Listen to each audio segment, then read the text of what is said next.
Hi guys, welcome to clinical centric.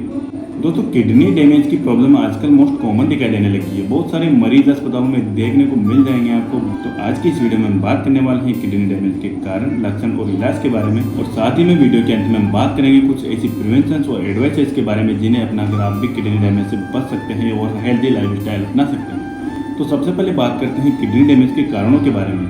तो पहला कारण है डायबिटीज़। लंबे समय तक हाई ब्लड शुगर रहने के कारण भी किडनी डैमेज होने के चांसेज हैं। और सेकेंड कारण हो सकता है हाइपरटेंशन, यानी कि high blood pressure. Uncontrol high blood pressure भी किडनी को डैमेज कर सकता है या नुकसान पहुंचा सकता है। और तीसरा कारण हो सकता है किडनी इन्फेक्शन।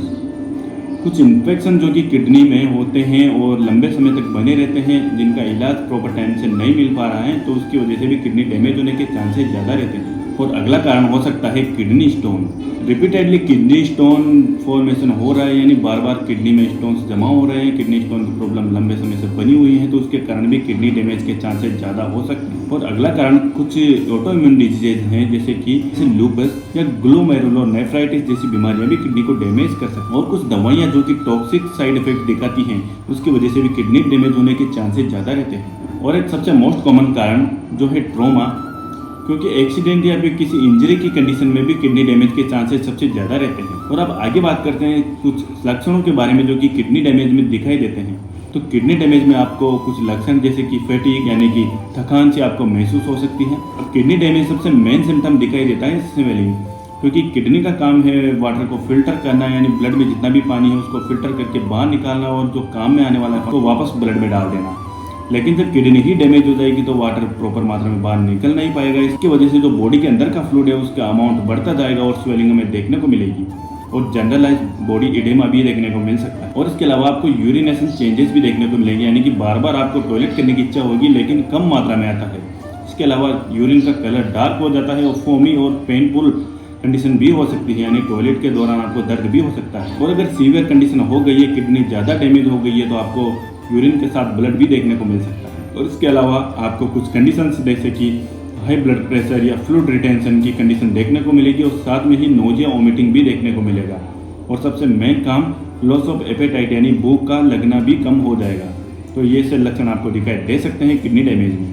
और अब आगे बात करते हैं संभावित इलाज के बारे में जो किडनी डैमेज के मरीजों में किया जा सकता है। तो सबसे पहला इलाज होता है कि जो अंडरलाइन कोजेज है, यानी कि जो बीमारी हमारी बॉडी में पहले से हैं, उनका इलाज किया जाए। यानी कि अनकंट्रोल्ड डायबिटीज़ या हाइपरटेंशन है तो उनका इलाज लिया जाए। और इसके अलावा कुछ दवाइयाँ ले सकते हैं जिनसे हम सिम्टम्स को मैनेज कर सकते हैं या फिर डिजीज़ की प्रोग्रेशन को कम कर सकते हैं, जिससे कि किडनी डैमेज होगा तो सही लेकिन बहुत लंबे टाइम तक होगा, यानी कि इंसान इजीली आराम से जी लेता है तब तक। और इसके अलावा अगर सीवियरली केस है, यानी किडनी डैमेज ज़्यादा हो गई है, तो डायलिसिस करना पड़ता है या फिर किडनी ट्रांसप्लांटेशन ही एकमात्र ऑप्शन है। और अब आगे बात करते हैं कुछ ऐसी प्रिवेंशन और एडवाइसेज के बारे में जिन्हें अपनाकर आप किडनी को डैमेज होने से बचा सकते हैं।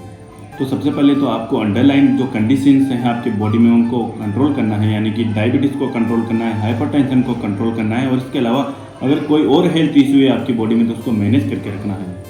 इसके अलावा आपको हेल्दी डाइट स्टाइल अपनानी है, यानी हेल्दी डाइट लेनी है, एक बैलेंस और एक लिमिटेड सॉल्ट वाली डाइट लेनी है। प्रोटीन इंटेक भी एक पर्याप्त मात्रा में करना है। और इसके अलावा आपको हाइड्रेटेड रहना है, यानी कि पर्याप्त मात्रा में पानी पीना है, लेकिन इतना ज़्यादा भी नहीं पीना है, यानी एक्सेसिव अमाउंट में नहीं पीना है जिससे कि किडनी पर ज़्यादा लोड पड़े और फ्लूइड बाहर निकालने में उसे दिक्कत आए किडनी को। और एक मोस्ट इंपॉर्टेंट जो टिप्स हैं वो हैं कि आपको एल्कोहल और कैफीन इंटेक लिमिट में करना चाहिए, क्योंकि ये किडनी पर अननेसेसरी स्ट्रेस डालते हैं और किडनी डैमेज होने के चांसेस रहते हैं। और इसके अलावा एक इम्पॉर्टेंट बात यह है कि आपको ओवर द काउंटर के रूप में जो पेन मेडिकेशन लेते हैं उनको लेना कम करना चाहिए, यानी ज़्यादा ज़रूरत हो तभी लेना चाहिए, क्योंकि पेन और फीवर की जो मेडिकेशन है वो अननेसेसरी किडनी पर लोड डालती हैं। और इसके अलावा आपको रेगुलर चेकअप कराना चाहिए, यानी कि आपको किडनी फंक्शन टेस्ट करवाते रहना चाहिए ताकि आपकी किडनी हेल्दी है या नहीं। इसके अलावा आपको रेगुलर एक्सरसाइज करनी चाहिए, क्योंकि आपको एक हेल्दी वेट मेंटेन रखना है और आपको हाइड्रेटेड रहना है। और अगर आप स्मोकिंग करते हैं तो स्मोकिंग को बिल्कुल छोड़ देना चाहिए, क्योंकि ये स्मोकिंग की वजह से ब्लड वेसल्स डैमेज होती है, जिसकी वजह से किडनी पर भी लोड पड़ता है। और अगर आप एल्कोहल यूजर हैं, यानी एल्कोहल का ज़्यादा यूज़ करते हैं, तो एल्कोहल को या तो लिमिट में यूज़ करें, फिर एल्कोहल को बिल्कुल अवॉइड करें, क्योंकि एल्कोहल तो वैसे तो हेल्थ के लिए हानिकारक है ही सही। तो इसीलिए किडनी पर ज़्यादा लोड न डालें, किडनी डैमेज होने से बच सके, इसलिए एल्कोहल को अवॉइड करें। और एक सबसे ज़रूरी बात जो हमें ध्यान रखनी है कि अगर अर्ली डिटेक्शन और मैनेजमेंट कर लिया जाए तो किडनी को ज़्यादा डैमेज होने से बचाया जा सकता है, यानी सीवियरिटी से बच सकते हैं। लेकिन कोई भी दवा यूज करने से पहले आपको फिजिशियन से ही कंसल्ट करना चाहिए, क्योंकि डॉक्टर के प्रॉपर डायग्नोसिस के बिना आपको ट्रीटमेंट लेने से कोई फ़ायदा नहीं होगा, या फिर अगर आपने लिया तो किडनी डैमेज होने के चांसेस भी रहते हैं। तो ये कुछ टिप्स और ट्रिक्स थी और कुछ कारण, लक्षण और इलाज थे जो किडनी डैमेज वाले मरीजों के साथ किया जाता है। और अगर आपको भी कुछ काम की जानकारी मिली है तो वीडियो को लाइक कर दे, चैनल को सब्सक्राइब कर दे और मिलते हैं नेक्स्ट वीडियो में एक नए एक्साइटिंग टॉपिक के साथ। तब तक के लिए धन्यवाद। जय हिंद, जय भारत।